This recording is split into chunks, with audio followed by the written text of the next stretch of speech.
I've written a series of articles about this, how to fake pandemics. And that's exactly, what I've discussed.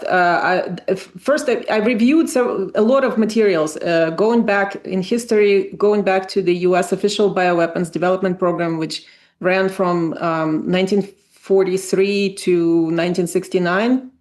And that was the official, was legal. It was covert mostly, but it was legal.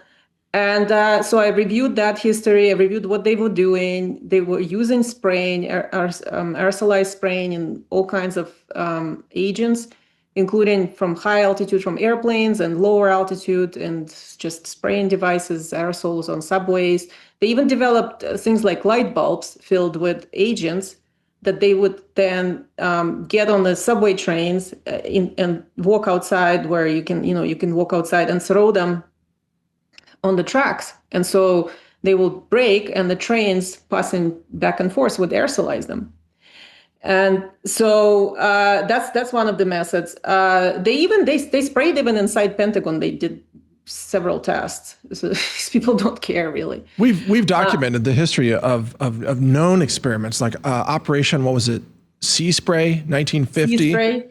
Yeah, operation. The largest one was LAC, large area coverage operation, and this was in 57, 58 in the winter. And they figured out they started doing them in the winter for some reason. A lot of them run through the winter, and so that way they can fake the flu season.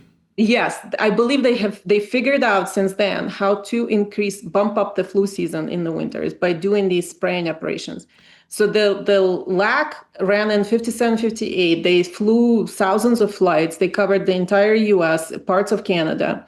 And during that winter season, we had Asian flu pandemic. You can look it up on CDC website. So the strategy of spraying different agents and then calling it a pandemic goes way back. So CDC covers for them, obviously calls it an Asian pandemic, says the virus emerged from Hong Kong or something. Anyway, the same story. But what they were spraying at the time, and I think likely they're still using that same agent, is zinc cadmium sulfide. Really? It's particles, small particles of zinc cadmium sulfide metals, and they fluoresce. And so their cover story is that, we need to study air currents.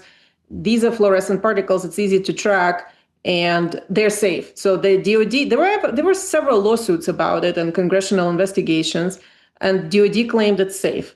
But how is inhaling zinc and cadmium safe?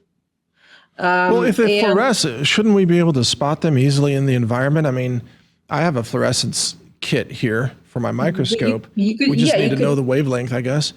Yeah, you could try to study it. I haven't looked into how to detect them, but I just know that they've used them. And another thing is there is such a thing as I tell people, there's welder's flu. So if you're routine, it's an occupational hazard. That's true. And that's cadmium inhalation. Yeah, if you inhale metals in general, and cadmium is a very toxic one, you will get a flu with no virus. That's true. I'm really glad you brought that up. That's a really important point. Yeah.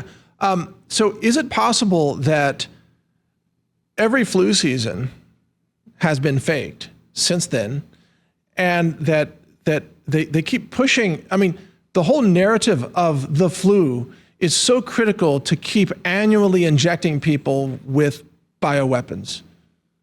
Yeah, I think flu exists by itself. So I think what flu is, it's basically acidosis. And, the reason why elderly people are more susceptible to it is because they're routinely dehydrated. So as you age, dehydration, and that promotes acidosis. And people don't realize that they're actually dehydrated. I live at high altitude and I exercise at high altitude. And so I'm obsessed about hydration. And I know how much you need to drink to actually be hydrated versus how much people think that they need to. Anyway, but as people age, they become, water content goes down in, younger people and children. It can be up to 85% in newborns.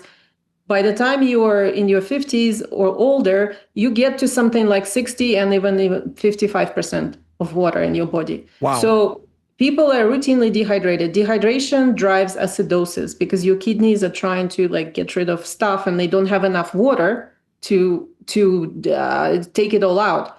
And so, and in the winter, again, we have confounding factors like there is lack of sunlight, people may be less active and so forth. So it's a real thing. But So- I think the military figured out how to bump it up and increase the incidence in the winter. Yeah.